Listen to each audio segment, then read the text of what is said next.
बिस्मिल्लाहिर्रहमानिर्रहीम। अस्सलाम वालेकुम। आज हम हाज़िर हैं अपनी नई वीडियो के साथ। आज हम बनाएंगे शलगम और गोभी का अचार, इंडियन अचार आज हम बनाएंगे।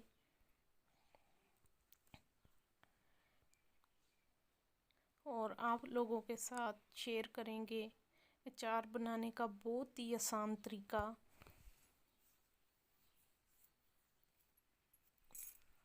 आप लोग भी घर बैठे ऐसे आसानी से अचार बना सकते हैं। अचार बनाने के लिए हमें कुछ चीज़ों की ज़रूरत पड़ेगी।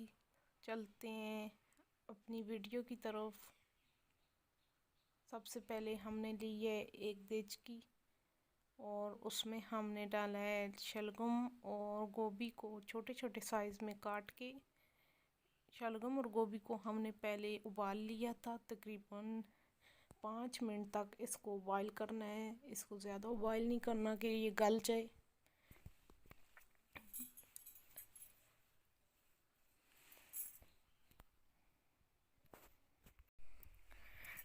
और अब हम इसमें ऐड करेंगे सब्ज़ मिर्च। सब्ज़ मिर्च को हमने बॉईल नहीं किया है और इसको वैसे ही हम ऐड करेंगे साथ में। आप अगर चाहें तो ज़्यादा भी ले सकते हैं, हमने बहुत कम तादाद में ली है। और अब हम डालेंगे सुर्ख मिर्च का पाउडर।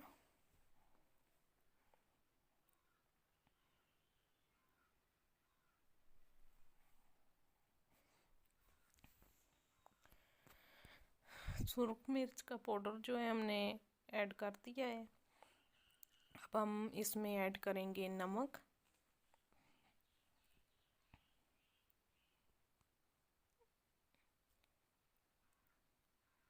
टू टेबल स्पून हमने इसमें नमक ऐड किया है। आप चाहें तो अपनी मर्ज़ी के हिसाब से नमक ऐड कर सकते हैं।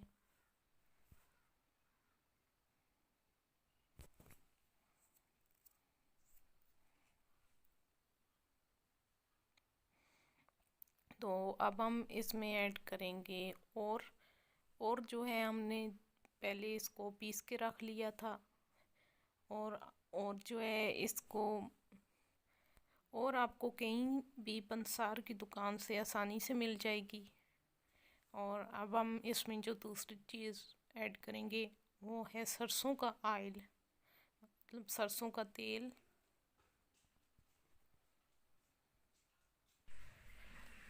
सरसों का तेल हमने डाल दिया है।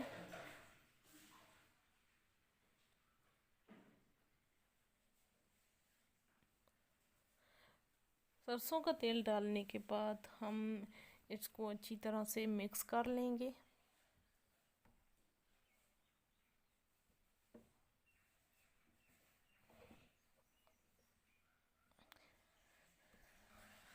अचार को इस तरह से मिक्स करना है, बिल्कुल भी हल्के हाथ से, नरम हाथ से, ताकि ये बिल्कुल भी ज़रा सा भी टूटे ना, क्योंकि ये हमने बॉयल किया था।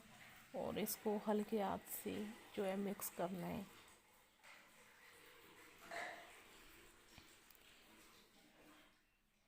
अचार को अच्छे से हल्के हाथ से मिक्स कर लिया है। आप देख सकते हैं ये कितने अच्छे से रेडी हो चुका है। अब हम इसके दूसरा काम जो करेंगे, इसके ऊपर ढक्कन देकर इसको एक कपड़े या रुमाल से बांधकर तकरीबन 5 से 6 दिन के लिए इसको रख देंगे। और 6 या 5 दिन बाद जब आप इसको चेक करेंगे तो ये बहुत अच्छे से रेडी हो चुका होगा। इसके साथ ही नेक्स्ट वीडियो तक मुझे दीजिए इजाज़त। फिर मिलेंगे। अल्लाह हाफिज़।